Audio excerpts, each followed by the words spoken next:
پڑھ لیجیے اللہم صلی سیدنا شفیعنا حبیبنا مولانا محمد بارک وسلم صلاۃ و سلام علیک یا رسول اللہ تعالی علیہ وسلم۔ دو چار منٹ برداشت کریے گا کیونکہ میں کام کرنے کے لیے آیا ہوں۔ بیچ میں جو جگہ خالی ہے تو کس لیے جگہ خالی ہے؟ اس کو بھر دیجیے نا۔ گھر کے طرف جاتا ہے دل میرا، روضہ اطہر کی طرف جاتا ہے، اور کیا دکھائے گا کوئی راہ مدینے کی مجھے، کیا دکھائے گا کوئی راہ مدینے کی مجھے، پانی خود چل کے سمندر کی طرف جاتا ہے، اور ایک پتھر کی بھی تقدیر سنور سکتی ہے، ایک پتھر کی بھی تقدیر سنور سکتی ہے، شرط ہے اسے قرینے سے تراشا جائے۔ ایک پتھر وہ ہے جس کو گلیوں میں پھینک دیا جائے تو پوری دنیا کے لوگ اسے ٹھوکریں مارا کرتے ہیں۔ ایک پتھر وہ ہے جن کو اگر تاج محل سے لگا دیا جائے تو پوری دنیا کے سیاح اسے جا کر دیکھا کرتے ہیں۔ ایک پتھر وہ ہے جس کو غریب نواز کے چوکھٹ سے لگا دیا جائے تو پوری دنیا کے لوگ وہاں جا کر حاضری دیا کرتے ہیں۔ ایک پتھر وہ ہے جس کو خانہ کعبہ کے ساتھ لگا دیا جائے تو پوری دنیا کے لوگ اسے جا کر چوما کرتے ہیں۔ میں پوچھنا چاہتا ہوں اس پتھر کو کیوں چومتے ہو؟ تو تمام حاجیوں کا، عمرہ کرنے والوں کا یہی کہنا ہوگا کہ میں اس پتھر کو اس لیے چومتا ہوں کہ اس پتھر کی خصوصیت ہے کہ جو اس پتھر کو چوم لیتا ہے وہ اس کے گناہوں کو وہ پتھر اپنے اندر جذب کرتا ہے، اس لیے میں اس پتھر کو چومتا ہوں کہ وہ گناہوں کو اپنے اندر جذب کرے گا۔ میں علماء سے پوچھنا چاہوں گا آپ اس پتھر کو چومنے کی کیوں خواہش کرتے ہو؟ تو ان علماء کا جواب ہوگا میں اس پتھر کو اس لیے چومنا پسند کروں گا کہ وہ پتھر گناہوں کو جذب کرنے والا ہے۔ میں حاجیوں سے پوچھنا چاہوں گا آپ اس پتھر کو کیوں چومنا چاہتے ہو؟ تو تمام حاجیوں کا کہنا ہے کہ میں اس پتھر کو چوموں گا میں گناہوں سے منزہ ہو جاؤں گا۔ میں علی جناب یونس صاحب سے پوچھنا چاہوں گا آپ اس پتھر کو چومنے کی خواہش کیوں رکھتے ہو؟ تو ان کا جواب ہوگا میں اس پتھر کو اس لیے چوموں گا کہ اس پتھر کو جب چوموں گا تو وہ پتھر میرے گناہوں کو سمیٹ لے گا۔ لیکن میں جب یہی سوال سیدنا ابو بکر صدیق سے کروں گا، سیدنا عمر فاروق سے میں نے کیا، عثمان غنی سے کیا، اے میرے آقا کے صحابہ، اے سیدنا صدیق اکبر آپ اس پتھر کو کیوں چومتے تھے؟ اے ابو بکر صدیق آپ اس پتھر کو کیوں بوسا دیتے تھے؟ اے علی آپ اس پتھر کو کیوں چومتے تھے؟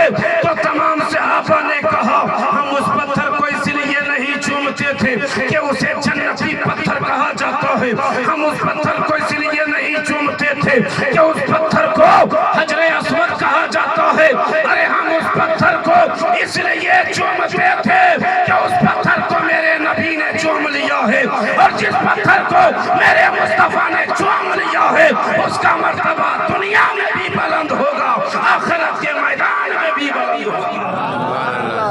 ایک پتھر کی بھی تقدیر سنور سکتی ہے، شرط ہے اسے قرینے سے تراشا جائے۔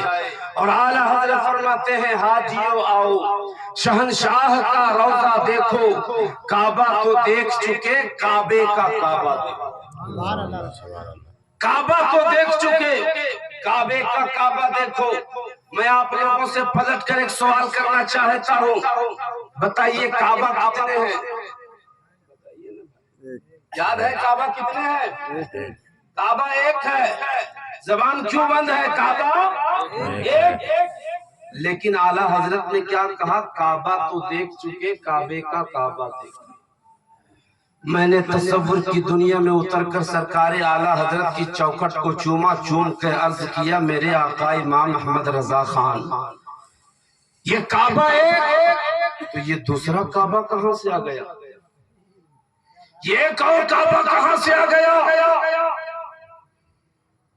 تو سرکار اعلیٰ حضرت جواب دیتے ہیں شاداب رضا قادری یہ سوال تو مجھ سے نہ کر، اگر سوال کرنا ہے تو اسی خانہ کعبہ سے کر لے۔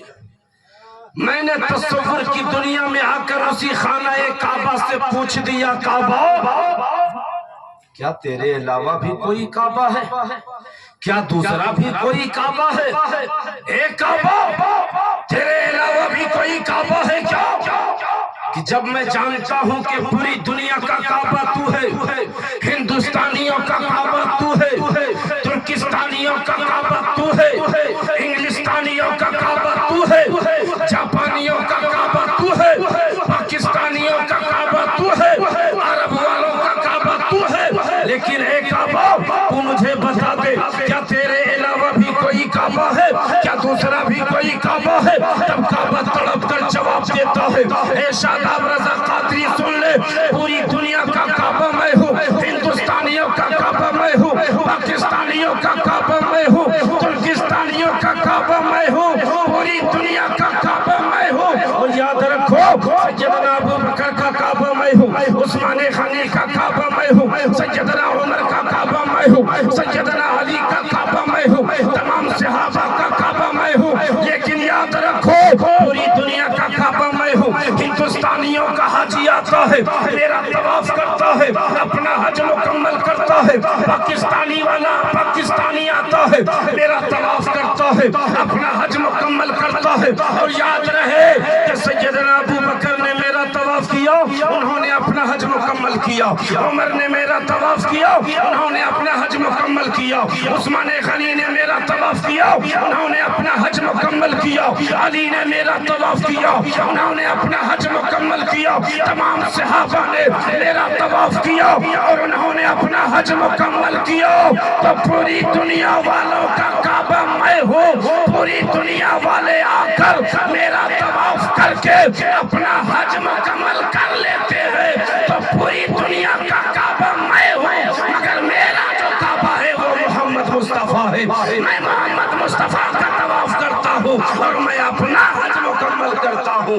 اسی لیے اعلیٰ حضرت نے کہا حاجیو آؤ شہنشاہ کا روضہ دیکھو، کعبہ تو دیکھ چکے کعبے کا کعبہ دیکھو، کعبہ تو دیکھ چکے کعبے کا کعبہ دیکھو۔ اللہ کا بھی پناہ کرم ہے،